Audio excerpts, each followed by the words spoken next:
Howdy, y'all. Today we're going to be talking about aggregate demand. First off, we need to understand the model of aggregate demand. The aggregate demand curve shows us the quantity of goods and services that household firms and the government wanted to buy at each price level. Nextly, we're going to be seeing the aggregate demand and aggregate supply curve. The aggregate demand is on the right, and the aggregate demand is on the red slope, and then the aggregate supply is on the blue slope. On the Y level, we're going to be seeing price level. Represents price level for the entire economy, and on the x-axis, we're going to be seeing um, it represent the output for the entire economy. For today, we're only going to be focusing on aggregate demand and not exactly on aggregate supply. Next, we're going to be seeing the four components of GDP contributing to the aggregate demand for goods and services. This formula is a very important formula for aggregate demand. It's Y equals C plus I plus G plus NX. Nextly, we're going to be seeing the definitions of each C plus I plus G plus NX, which contribute to Y, which is real GDP. First off, we have consumer spending or the households. If consumer confidence is high, households are more likely to increase their spending on goods and services, shifting the aggregate demand curve to the right. Conversely, if there's a decrease in consumer confidence, spending may decrease, shifting the curve to the left. If there's good confidence, the output for the entire economy will increase and the price level for the entire economy will increase.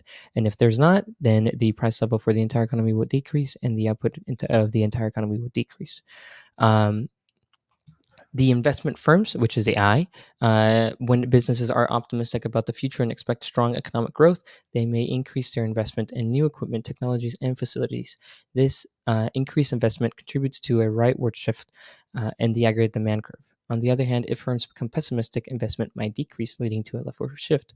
It's the exact same thing as consumer spending. If it's very good, it goes up to the right, which increases output of real GDP and increase the price level of the entire economy. Next, we have the G, which is government spending. Increased government spending on infrastructure projects, defense, and social programs can boost aggregate demand. For instance, a government decision to invest in a large-scale infrastructure project might shift an aggregate demand to the right. Next, exports, which is the NX. It's the foreign sector. Changes in the exchange rate can influence a country's exports and imports. If a country's currency depreciates, its exports may become more competitive, leading to an increase in net exports and a rightward shift in the aggregate demand curve. Conversely, a strong currency may lead to a leftward shift.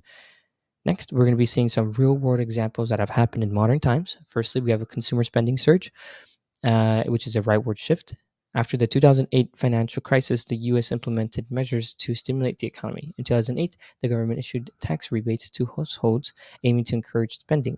This policy contributed to a rightward shift in aggregate demand curve as consumers use the additional income to buy goods and services, which is a very good thing. Fix the equilibrium in the aggregate and supply curve.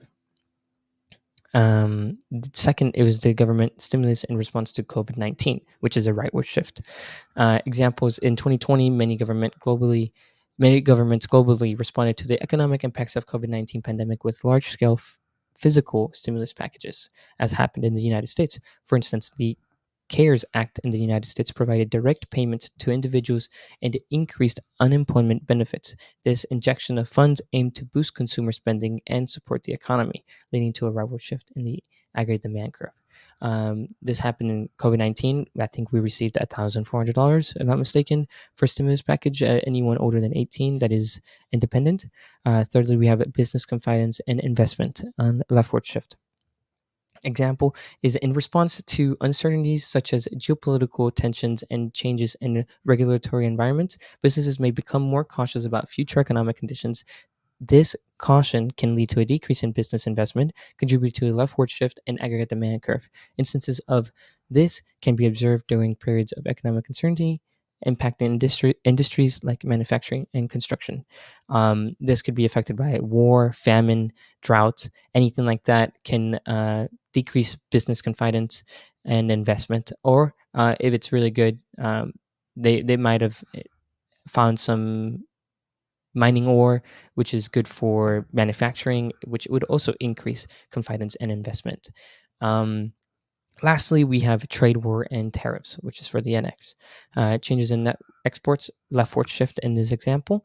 The trade tensions between the United States and China in recent years involved the imposition of tariffs on various goods. These trade policies impacted globally supply chains and led to a decrease in net exports for some industries. The resulting reduction in global trade contributed to a leftward shift in the aggregate demand curve for affected countries, which included us and or China as well, depending on where you look. And that is all for today, y'all.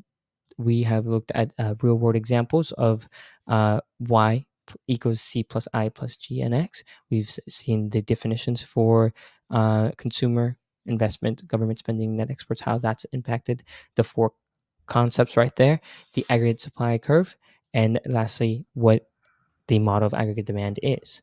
Thank you very much for watching the video, and you have a wonderful day. Bye bye.